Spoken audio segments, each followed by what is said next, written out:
The rain was coming down like bullets that night in downtown Seattle. Lightning split the dark sky every few seconds, and the thunder was so loud it shook the windows of every building. Most people were smart enough to stay inside, but not everyone had that choice. David Rodriguez was finishing his shift as a paramedic when the emergency calls started flooding in. Flash floods were hitting the lower parts of the city hard. Water was rising fast in places where people lived and worked. His radio crackled with one urgent call after another. Unit 47, we need you at Pine Street Underpass. Reports of people trapped in rising water. The dispatcher's voice cut through the storm noise. David grabbed his medical bag and jumped into the ambulance. His partner, Jake, was already behind the wheel, and they raced through the empty streets with sirens blaring. The windshield wipers could barely keep up with the heavy rain. "This is bad," Jake shouted over the noise. "Haven't seen flooding like this in years." When they reached Pine Street, David couldn't believe what he saw. The underpass that usually had just a small stream running through it was now filled with rushing brown water. Cars were abandoned everywhere, and people were standing on higher ground, pointing and shouting. "There's someone down there," a man yelled, pointing toward the underpass. "A woman! She's trapped!" David looked where the man was pointing and saw her. A young woman in jeans and a simple jacket was holding onto a metal railing for dear life. The water was already up to her chest and rising fast. She looked terrified. Without thinking twice, David started running toward the water. Jake grabbed his arm. "Are you crazy? That current will sweep you away too." But David had already made up his mind. He'd been a paramedic for 6 years, and he'd never lost anyone on his watch if he could help it. He wasn't about to start now.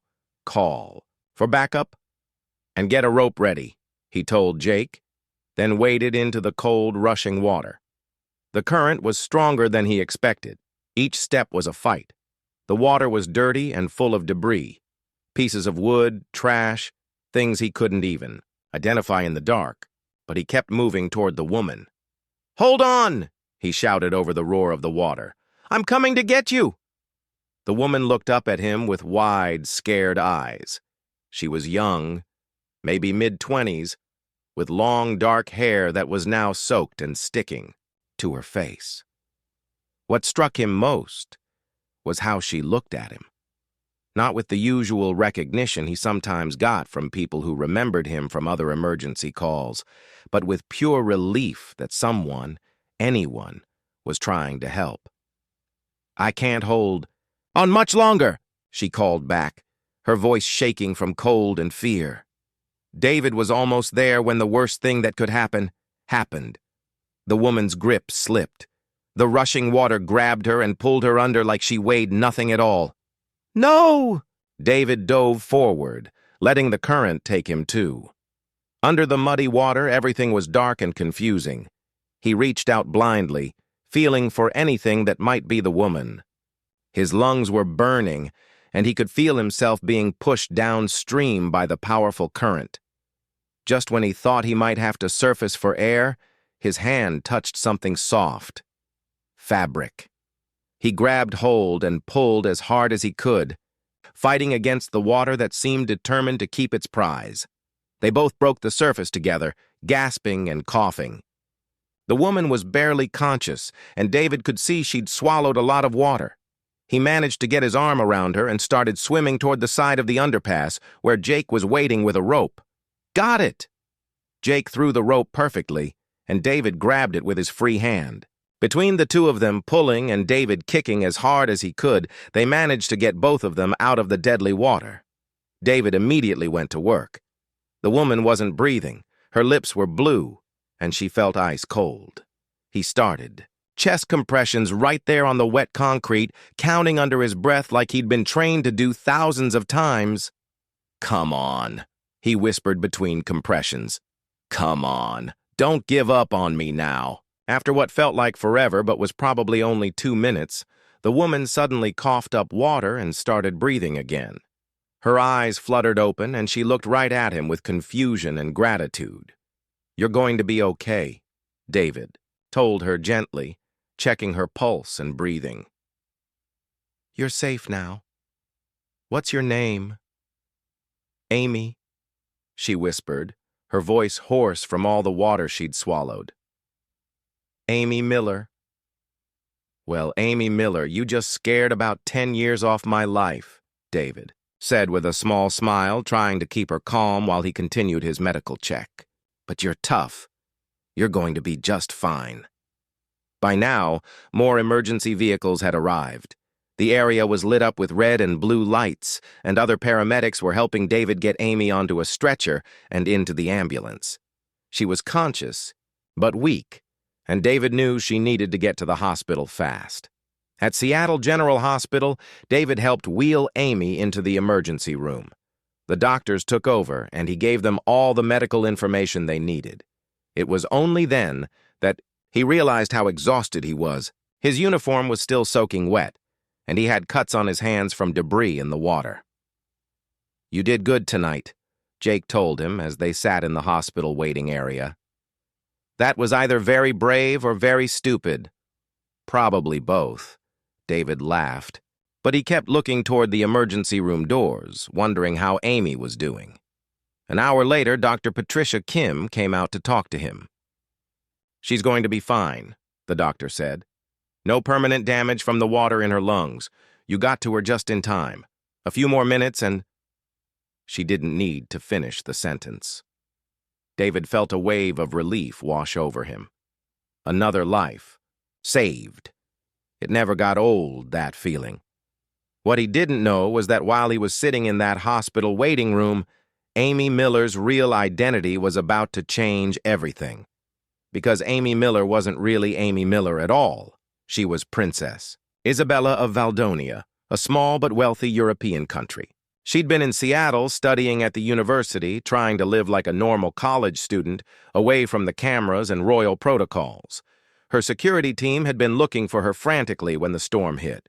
They'd lost track of her when she'd insisted on volunteering at a homeless shelter that evening, something she did regularly, but always kept secret from the media.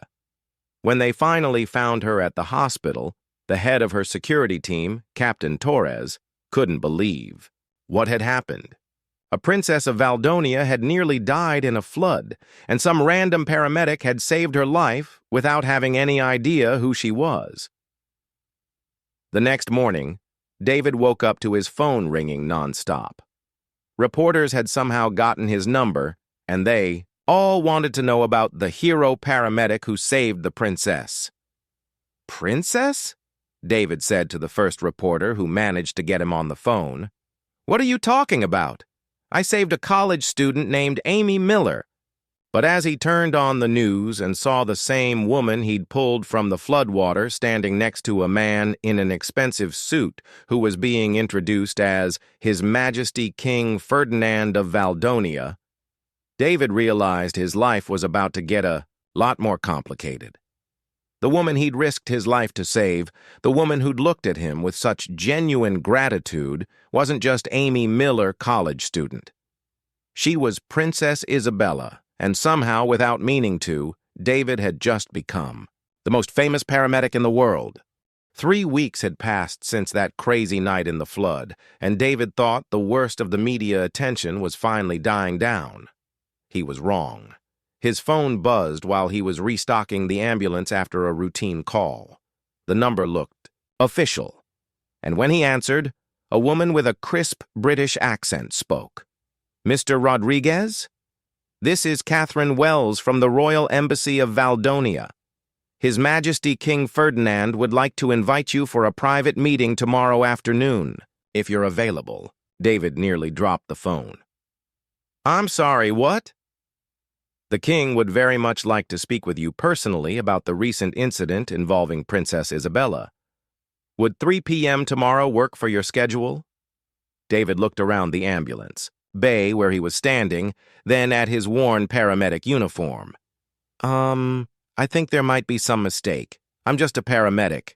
I don't really do meetings with kings." "There's no mistake, Mr. Rodriguez. His Majesty was quite specific. The embassy is located downtown on 4th Avenue. Shall I send a car for you?" After hanging up, David sat in his ambulance for 10 minutes, staring at his phone. Jake found him. "They're looking completely lost." You look like someone just told you the world was ending, Jake said, climbing into the passenger seat. Worse, I have to meet a king tomorrow. The Valdonian embassy looked more like a fancy hotel than a government building.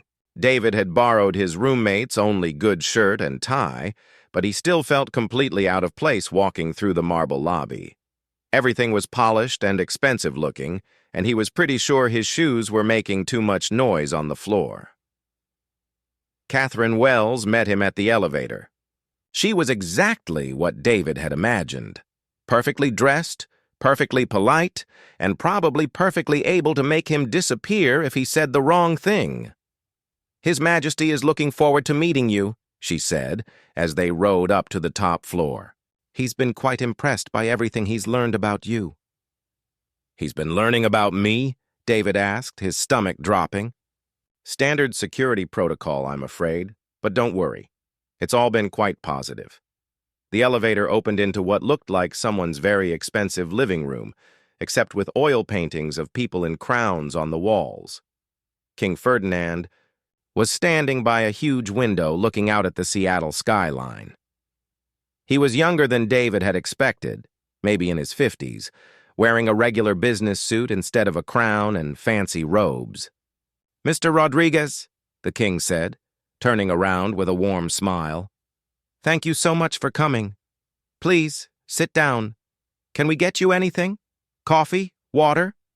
David perched on the edge of an armchair that probably cost more than his car. I'm fine. Thank you, He realized he had no idea how to address a king.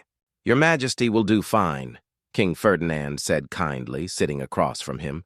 But honestly, Ferdinand is perfectly acceptable. We're not in the palace after all.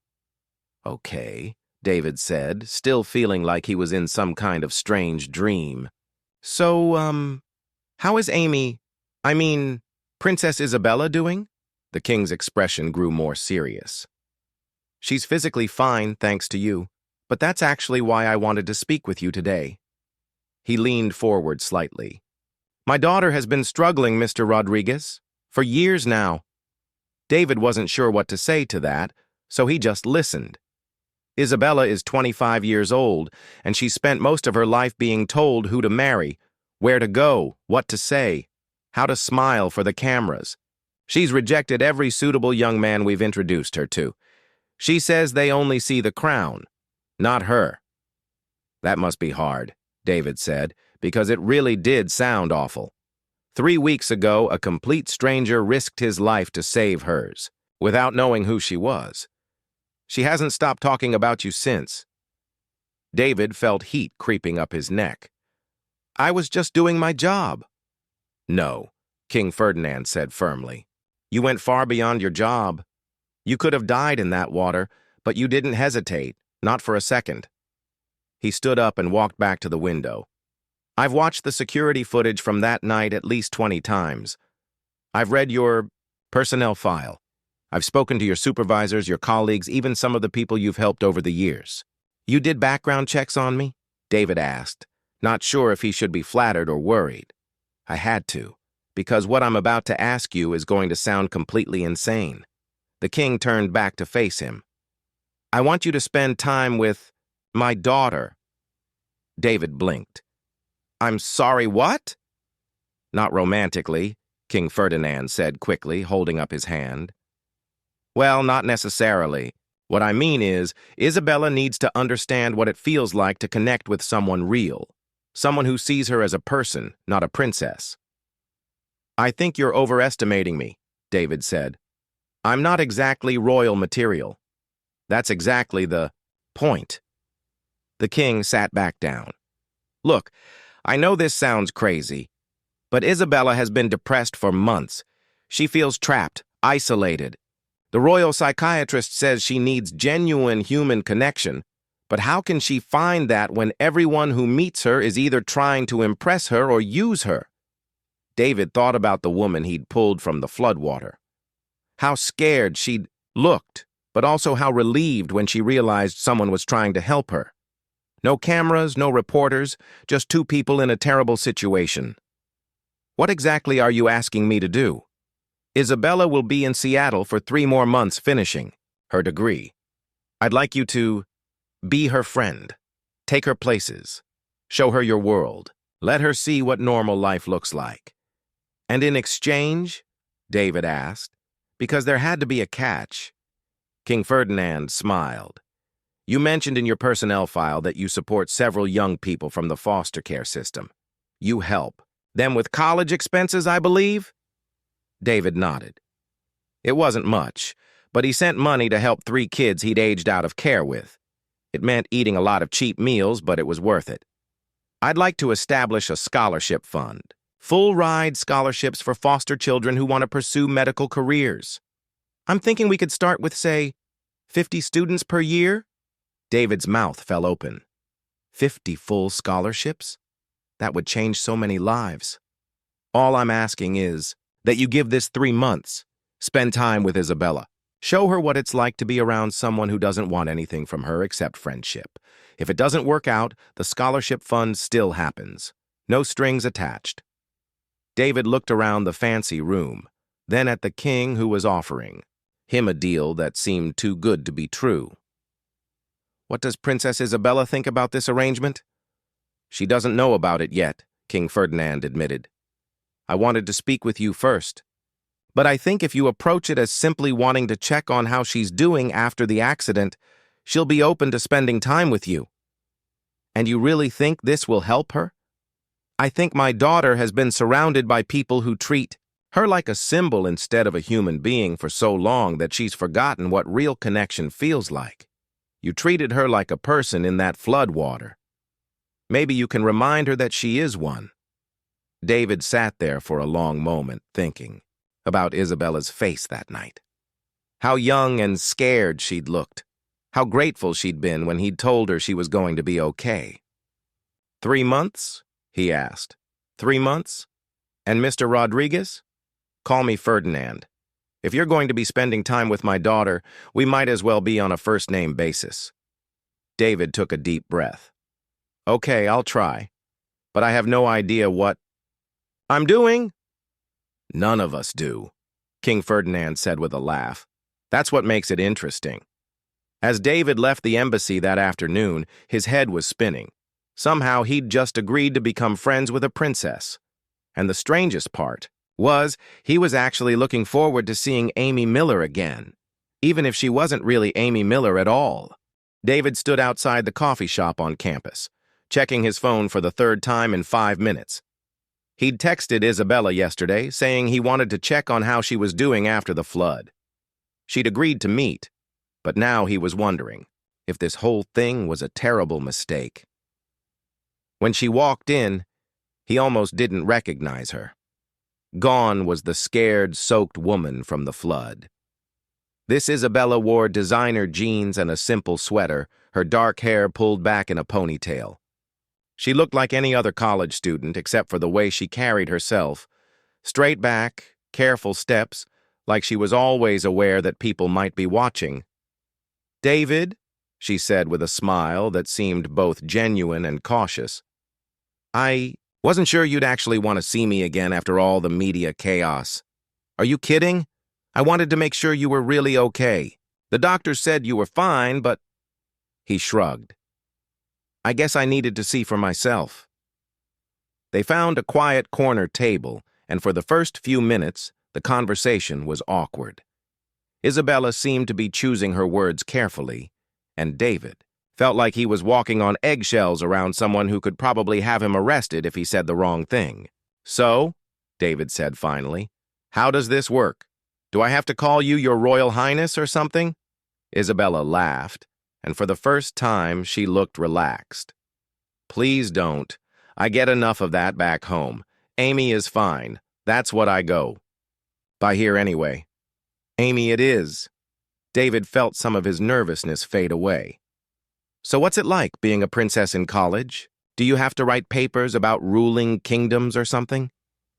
International relations, actually. Very boring stuff about trade agreements and diplomatic protocols. She made a face. Nothing as exciting as saving people's lives every day. Trust me, most days aren't that exciting. Yesterday, my biggest emergency was helping an old man who got his cat stuck in a tree. Did you save the cat? The cat was fine. The old man, however, fell off his ladder trying to get it down. That's who really needed saving. Isabella laughed. Again, a real laugh this time. See, even your ordinary days are more interesting than mine. Over the next hour, David found himself relaxing completely. When Isabella wasn't being careful about royal protocols, she was funny and smart and surprisingly normal.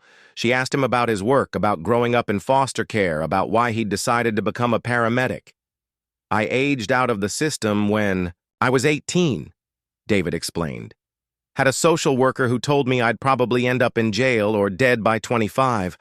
I guess I wanted to prove her wrong, but also, I don't know. I knew what it felt like when nobody cared if you lived or died. I never wanted anyone else to feel that way. Isabella was quiet for a moment. That's the most beautiful thing I've ever heard anyone say. It's not that deep, David said, feeling embarrassed. I just like helping people. No, you don't understand. Most people I meet want something from me. Money, connections, a chance. To get their picture in the papers. You risk your life for strangers and don't even think it's special. 2 weeks later, David was starting to understand what King Ferdinand had meant about Isabella being isolated. She was brilliant and kind, but she lived in this weird bubble where everything was planned and scheduled and watched. Want to see something cool? David asked one afternoon when they met for coffee again. I mean, if you're not too busy with princess stuff. I'm never too busy to avoid princess stuff, Isabella said immediately. David took her on his paramedic rounds. Not to active emergencies, but to the community health program he volunteered with on weekends. They visited elderly people who lived alone, checked on families in low-income housing, and taught basic first aid to kids at a community center. Isabella was fascinated by everything. She helped Mrs. Chen, an elderly woman who barely spoke English, organize her medications. She played with toddlers while David checked their parents' blood pressure. She listened to teenagers talk about their problems and actually gave good advice. Your family's foundation donated money to build this community center, David told her as they walked back to his car that evening. Really? Isabella looked back at the building where kids were still playing basketball in the fading light. I sign a lot of checks, but I never really see where the money goes. Well, now you know. That basketball court has kept about 50 kids off the streets this year. Isabella was quiet during the drive back to campus. Finally, she said, I've been thinking about what I want to do after college. My father expects me to come home and start doing royal duties full-time, ribbon cuttings, charity galas, that sort of thing. What do you want to do? This, she said simply. What we just did, actually helping people, not just writing checks from far away. That night, Isabella called her father for the first time in weeks. David didn't know about the conversation, but something had changed in her. She seemed more confident, more sure of herself. The media attention was getting worse, though. Photographers followed them everywhere now. David hated it, but Isabella seemed to handle it better than he did. Just ignore them, she told him when a reporter shoved a camera in his face outside the hospital. They'll get bored eventually. But David wasn't so sure. The questions were getting more personal, more invasive. Reporters were asking his co-workers about his personal life, his finances, his past. Someone had even tracked down his old foster family and tried to interview them. This is insane, he told Isabella one evening as they sat in his apartment, the only place they could talk without being photographed. I'm just a paramedic. Why do they care so much about my life? Because you're with me, Isabella said sadly. Everyone I spend time with becomes a story. I'm sorry, David. I should have warned you. It's not your fault. But David was starting to understand the price of being close to someone like Isabella. Every moment was public, every conversation was analyzed, every friendship was turned into a headline. The breaking point came when a tabloid published a story claiming David was only interested in Isabella for her money. They'd somehow gotten photos of him sending money to help his foster siblings and spun it as Princess's boyfriend's secret financial troubles. David was furious, but Isabella was devastated. "They make everything ugly," she said, tears in her eyes. "Even something beautiful like helping the kids you care about. They turn it into something selfish and greedy." "Hey," David said gently, "we know the truth. The people who matter know the truth." "But what if they're right?" Isabella asked. "What if I'm being selfish wanting you in my life? What if I'm hurting you by caring about you?" David looked at this amazing woman who'd become his closest friend over the past month and a half. Someone who made him laugh, who shared his passion for helping others, who treated him like he mattered not because of what he could do for her, but just because of who he was. "Isabella," he said, "you're not hurting me. You're the best thing that's happened to me in years." But even as he said it, David could see the doubt in her eyes. The media pressure was getting to both of them, and he was starting to wonder if King Ferdinand's plan was going to work after all. Because somewhere along the way, this had stopped being about helping Isabella remember how to connect with people. Somewhere along the way, David had fallen in love with her. And that wasn't part of the plan at all.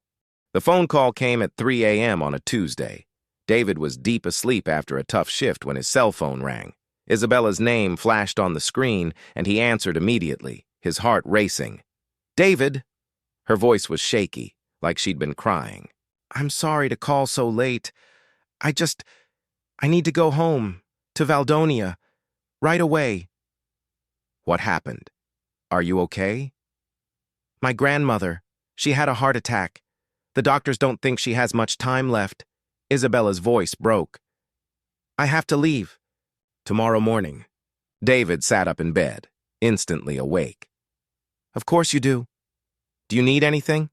A ride to the airport? Someone to help you pack?"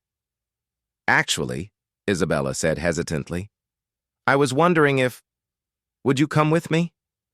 I know it's crazy to ask, but I can't face going back there alone. Not right now." David's mind raced. Leave Seattle? Go to an actual palace? Meet actual royalty? "Isabella, I don't think I'm the right person for something like that.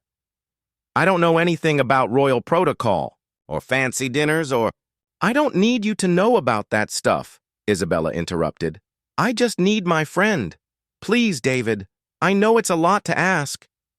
3 days later, David found himself on a private jet flying over the Atlantic Ocean.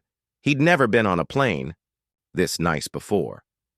Everything was leather and polished wood, and there was actually a bed in the back. Isabella spent most of the flight staring out the window, lost in thought. "Tell me about your grandmother," David said, sitting across from her. Isabella smiled sadly. "Queen Elena, she's the strongest person I know. When I was little and my parents were busy with state business, she's the one who taught me how to ride horses and how to braid my hair. She never made me feel like being a princess was more important than being a good person." "She sounds amazing." "She is, and she's going to love you." Isabella looked at him seriously. "David, when we land, everything's going to be different.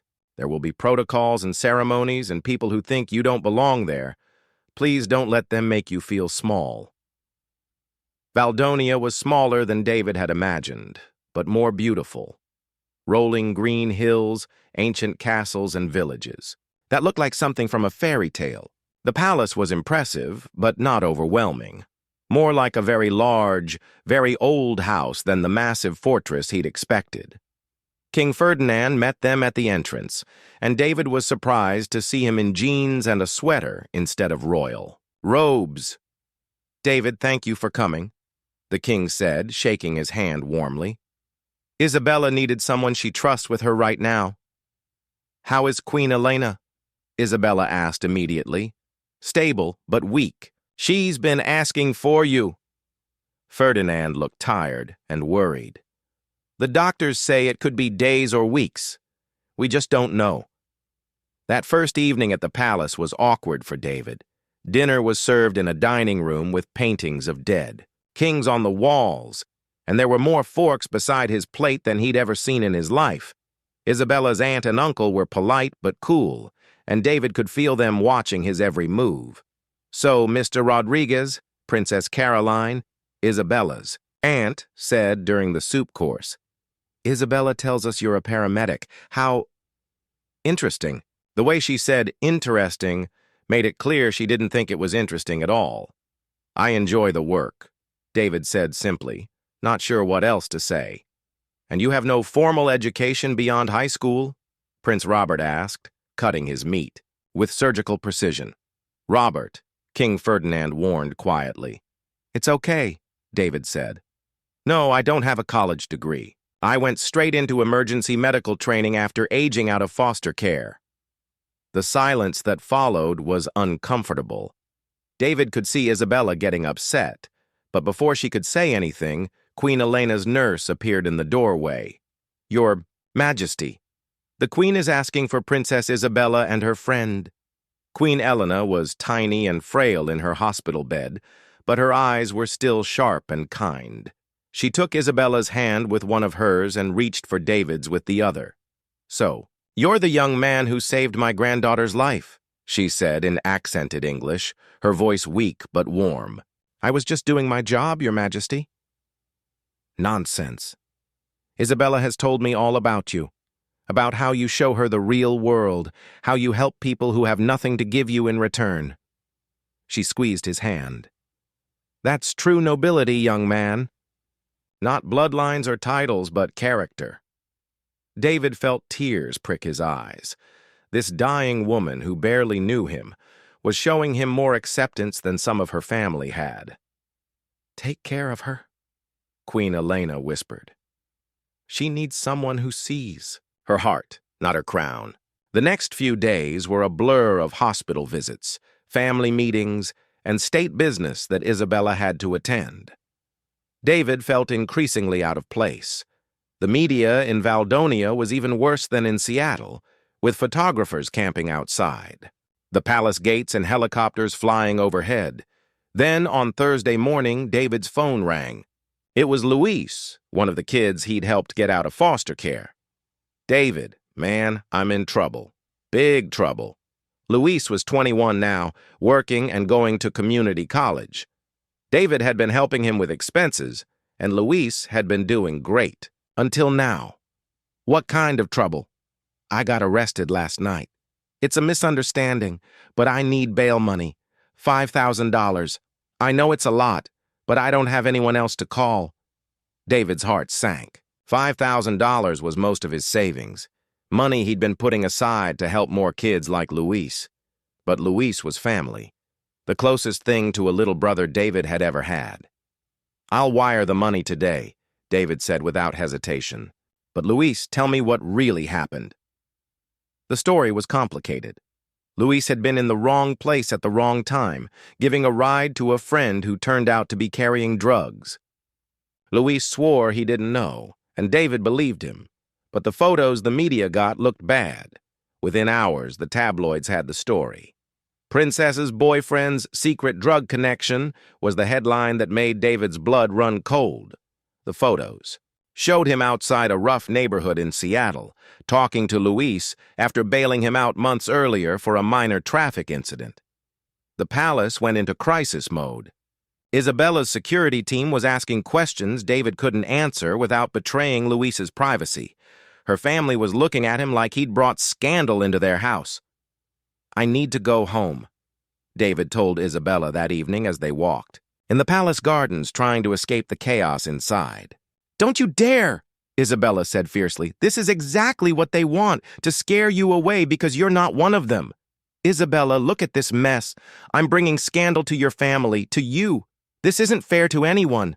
Life isn't fair." Isabella stopped walking and turned to face him. "Do you think it's fair that I have to choose between duty and happiness? Do you think it's fair that every person I care about gets torn apart by the media?" David looked at her beautiful, frustrated face and felt his heart breaking. Maybe that's the point. Maybe some worlds aren't meant to mix. That night, King Ferdinand asked to speak with David privately. They sat in the king's study, surrounded by books and family photos that made Ferdinand look more like a worried father than a monarch. "I hear you're thinking of leaving," Ferdinand said. "I think it's best for everyone. Is it best for Isabella?" David sighed. "She deserves better than this circus, better than someone who brings problems into her life." "She deserves to be happy," Ferdinand said firmly. "And you make her happy. I've seen it. For the first time in years, my daughter laughs like she means it. But at what cost? Look what's happening. The media is destroying both of us." Ferdinand was quiet for a long moment. "David, let me tell you something about being royal. Every decision you make affects other people. Every relationship is scrutinized. Every mistake is magnified. But that doesn't mean you stop living. Your advisors want me gone. Your family thinks I'm not good enough for her. My advisors think with their heads, not their hearts. And as for my family," Ferdinand smiled sadly, "they've forgotten that titles don't make the person. Character does." The next morning, Queen Elena passed away peacefully in her sleep. The palace filled with visiting dignitaries and world leaders coming to pay their respects. David felt more out of place than ever, standing in his borrowed black suit while Isabella greeted presidents and prime ministers. During the funeral, he watched Isabella be everything her country needed her to be, dignified, strong, graceful in her grief. But he also saw the moments when she looked for him in the crowd, when his presence seemed to give her strength.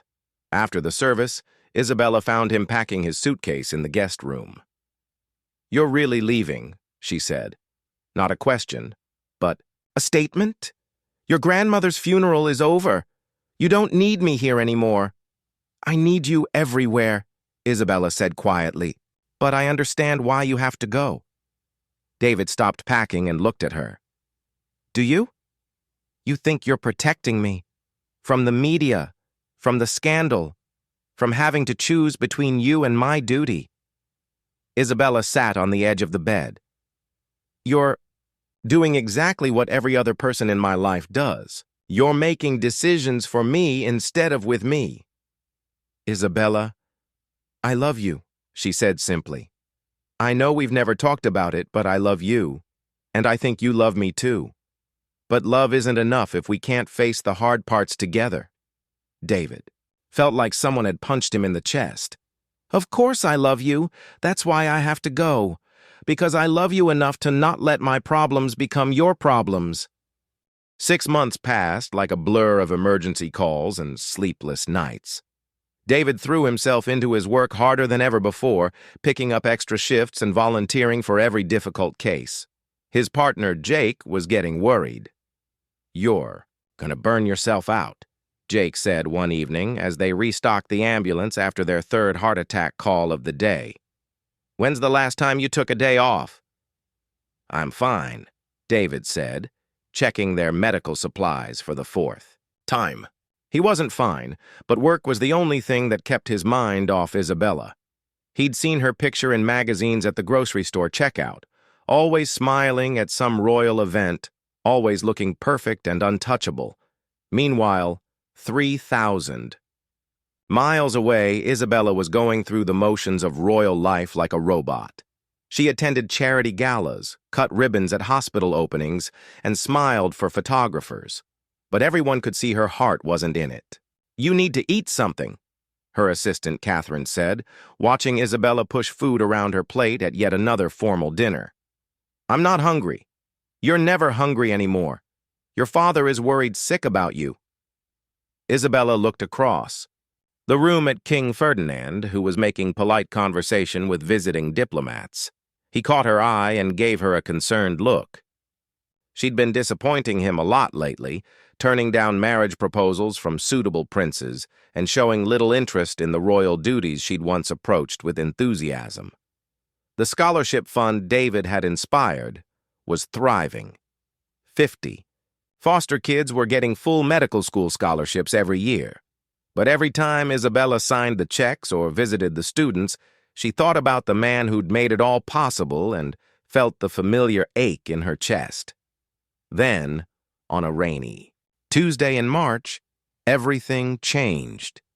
David was responding to a call about a building collapse downtown when he arrived to find chaos. A 4-story apartment building had partially caved in after a water main break weakened the foundation. People were trapped inside, including a family with 2 young children on the 3rd floor. "The building's not stable," the fire chief told David as they assessed the situation. "We can't get our trucks close enough and the stairs are blocked." David looked up at the building, then at the crowd of worried families standing behind the police tape. He spotted Mrs. Martinez, an elderly woman he'd helped before, crying and pointing at the building. "My grandchildren are in there," she told David in broken English. "Little Anna and Carlos. They're only 4 and 6 years old." Without thinking twice, David grabbed his medical bag and headed for the building. The fire chief tried to stop him. "Rodriguez, you can't go in there. It's too dangerous. Those kids won't last until we can get the heavy equipment here," David said firmly. "Someone has to try." The next hour was the longest of David's life. He climbed through unstable debris, crawled through collapsed doorways, and followed the sound of crying children until he found them. 2 scared little kids huddled under a strong table that had protected them from falling concrete. "Hi there," David said gently, squeezing through a gap in the rubble. "I'm David. I'm here to take you to your grandmother." Little Anna, the 4-year-old, had a broken arm. Carlos was bruised, but okay. David splinted Anna's arm with supplies from his bag, then carefully helped both children through the maze of debris. It took 3 trips, first Anna, then Carlos, then going back for an elderly man who'd been trapped on the 2nd floor. By the time David brought out the last survivor, news crews had arrived. The dramatic rescue was captured on camera and broadcast across the country. Within hours, the footage had gone viral internationally. Isabella was in her room at the palace, supposedly reviewing documents for the next day's trade meeting, when her phone started buzzing with notifications. The first thing she saw was a news headline: "Hero paramedic saves family from collapsed building." Her heart stopped when she saw David's face on the screen, covered in dust and blood, carrying little Anna to safety. The reporter was calling him a hero, but all Isabella could see was the man she loved risking his life again to help strangers. She watched the footage over and over, tears streaming down her face. There he was, the same David who'd pulled her from floodwater, still putting everyone else's life before his own. Still being exactly the kind of person who made the world better just by existing in it. Without stopping to think about protocols or proper procedures, Isabella booked the next flight to Seattle. 24 hours later, she walked into Seattle General Hospital wearing jeans, a baseball cap, and sunglasses, hoping no one would recognize her. She found David in the emergency room, getting stitches in his forehead from a cut he'd gotten during the rescue. "You have the worst timing," she said, pulling off her sunglasses. David looked up and nearly fell off the examination table. "Isabella? What are you doing here?" "I saw the news. Are you okay?" "I'm fine. Just a few cuts and bruises." He studied her face. "You flew here to check on me?" "I flew here because I couldn't stand being on the other side of the world wondering if you were hurt." Isabella sat down in the chair next to his bed. "And because I have some things to say to you." The doctor finished David's stitches and left them alone. For a moment, neither of them spoke. "You look tired," Isabella said finally. "So do you." "I've been miserable without you," she admitted. "Completely, utterly miserable. I go through the motions every day, but nothing feels real anymore." David's heart clenched. "Isabella, no, let me finish." She took a deep breath. 6 months ago, you decided to leave because you thought you were protecting me. You made that choice alone, without asking what I wanted." "I was trying to do the right thing. The right thing would have been staying and fighting for us, together." Isabella reached for his hand. "David, I've spent my whole life having other people make decisions for me. My father decides who I should meet, my advisors decide what I should say, the media decides what my life should look like. You were the first person who ever made me feel like I had a choice. You do have a choice. Then I choose you. Isabella's voice was firm and clear. I choose the scholarship fund and the community health programs and all the good we can do together. I choose fighting the media and proving that love matters more than bloodlines. I choose building something real with you, even if it's hard, David. Felt tears burning his eyes. What about your family? Your duty to your country? My duty is to be the best person I can be, and I'm a better person when I'm with you. Isabella smiled through her own tears. Besides, my father likes you. He told me that losing you was the stupidest thing our family had ever done. And trust me, we've done some pretty stupid things over the centuries. David laughed despite everything. Your father said that? He also said that if I didn't come here and fix this, he was going to fly to Seattle himself and drag you back to Valdonia in chains. I missed you, David said quietly. Every day. Every single day. Then don't leave. Again. Isabella stood up and moved closer to him. Marry me, David Rodriguez. David's mouth fell open. Did you just propose to me? Yes, because I love you, and life is too short to wait for someone else to make the first move. Isabella grinned. Also, because I'm a princess, and we're used to getting what we want.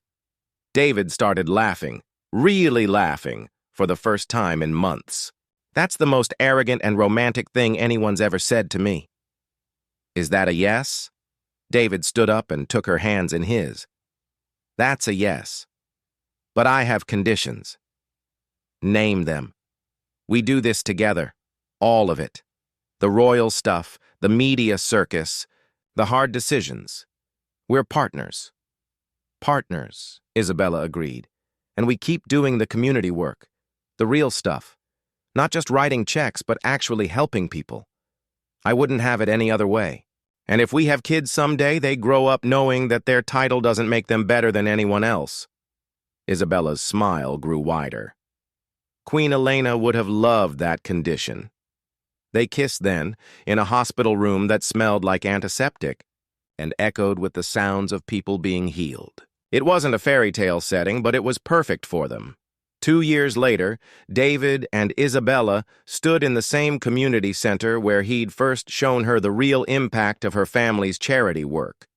They were announcing the expansion of their foundation, a program that would train paramedics in developing countries and provide emergency medical care to underserved communities worldwide. Some people say we're an unlikely couple, Isabella said to the crowd of reporters and community members. A princess and a paramedic. But we've learned that love isn't about where you come from. It's about where you're going together, David. Squeezed her hand as cameras flashed around them. And we're going to keep saving lives, he added. One person at a time. As they cut the ribbon on the new training facility, David thought about that night in the flood when he'd first pulled Isabella from the water. He'd saved her life then, but the truth was, she'd saved his too. She'd shown him that love could bridge any gap, overcome any obstacle, and create something bigger and better than either of them could build alone. Sometimes the best fairy tales were the ones that happened in real life, built on genuine love, shared purpose, and the courage to fight for what mattered most.